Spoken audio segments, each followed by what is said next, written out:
I get lots of comments from Muslims who reject the Hadith, not just weak Hadiths, anything I quote from the Hadith, even if it's classified as strong by Muslim scholars. Let's look at an example. Here's a recent comment on my video about Muhammad telling his followers to drink camel urine. Nowhere in the Quran says that camel urine heals, etc., etc. All is written in Hadith. We Muslim believe Quran because this is the word of God, and Hadith was written after the death of Prophet Muhammad. Therefore, all the Hadith cannot be true because it's written by man. Notice that he wrote, the Hadith cannot be true because it's written by man. So, following this reasoning, if I write 2 + 2 = 4, it's not true because it's written by man. Strange rules Muslims come up with when they're trying desperately to defend Muhammad. Now, to be fair, there is a serious minority position in Islam which rejects the Hadith as authoritative. I had a radio discussion with one of them once. His name is Hamza Abdul Malik. Their position is that the Quran is the word of Allah and contains everything you need to know about how to submit to Allah. Muhammad, from this perspective, was basically just a mailman, someone who passes on a message. If someone sends you a letter, you don't praise and glorify the mailman for delivering it, so why are Muslims focusing so much on Muhammad? So there is an intellectual position that rejects the Hadith as authoritative, but Muslims who take this position are regarded as heretics by most Muslims.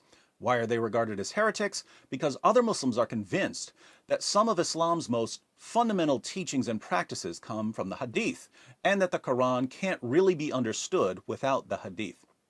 Orthodox Islam is built upon the twin foundations of the Quran and the Hadith. That's why I find it so fascinating to see a rapidly growing community of Muslims in the comments section who reject the Hadith. But this new generation of Hadith-denying Muslims don't reject the Hadith because they've studied the Hadith and the Quran and Islamic doctrine and concluded that they should reject the Hadith. They reject the Hadith simply because they're so embarrassed by what we find in the Hadith. Let's go through my response to see why they've got a problem. I begin by pointing out the obvious inconsistency. The Hadith cannot be true because it's written by man. Your comment is written by man, so I guess it can't be true. Nice job refuting yourself. More to the point, the Quran commands Muslims to submit to Muhammad's decisions, Quran 465. Muhammad's decisions are found in the Hadith, not in the Quran. So you can't obey the Quran without obeying Muhammad in the Hadith. The Quran also declares that Muhammad is the pattern of conduct for Muslims, Quran 33:21. Muhammad's conduct is recorded in the Hadith, not in the Quran. Islam's most basic practices come from the Hadith, not from the Quran. For instance, Muslims are required to recite the Shahada as the first pillar of Islam. The Shahada is found in the Hadith, not in the Quran. The second pillar of Islam is praying 5 times per day. But the Quran only says to pray 3 times per day. 5 daily prayers are found in the Hadith, not in the Quran. All of this leaves you with an interesting dilemma. On the one hand, if you reject the Hadith, you have to reject Islam's most basic practices, and you can't even obey the Quran. On the other hand, if you accept the Hadith, you have to accept Muhammad's teachings, which you clearly find revolting, e.g., drinking camel urine. Let me know what you decide. Now, those are just a few of the problems that arise for Muslims if they reject the Hadith. There are more. There are plenty of passages in the Quran that make no sense without examining the historical background in the Hadith. We don't even know how the Quran was put together without going to outside sources. But my response draws attention to a problem for the new generation of Quran-only Muslims. The older generation of Quran-only Muslims adopted a particular theological position, and they accepted the consequences of denying the Hadith. The new generation of Quran-only Muslims say that they reject the Hadith, even though their beliefs and practices come from the Hadith. In other words, they pray 5 times per day without realizing that this comes from the Hadith. They recite the Shahada without realizing that this comes from the Hadith.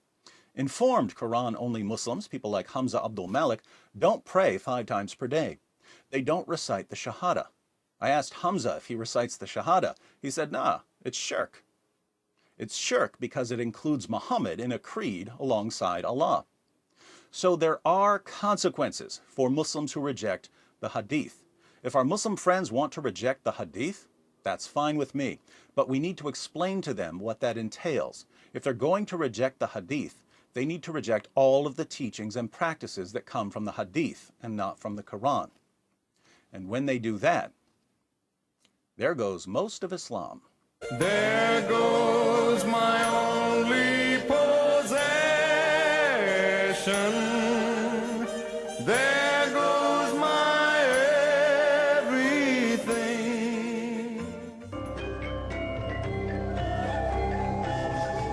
ده كله يا حاج اشتغل، كله اشتغل مرة واحدة عشان بص يا راسي كله اشتغل.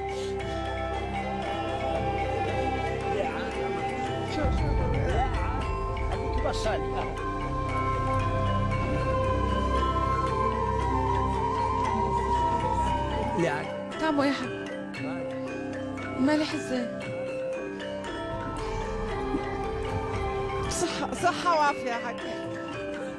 أنا مش فاهمة.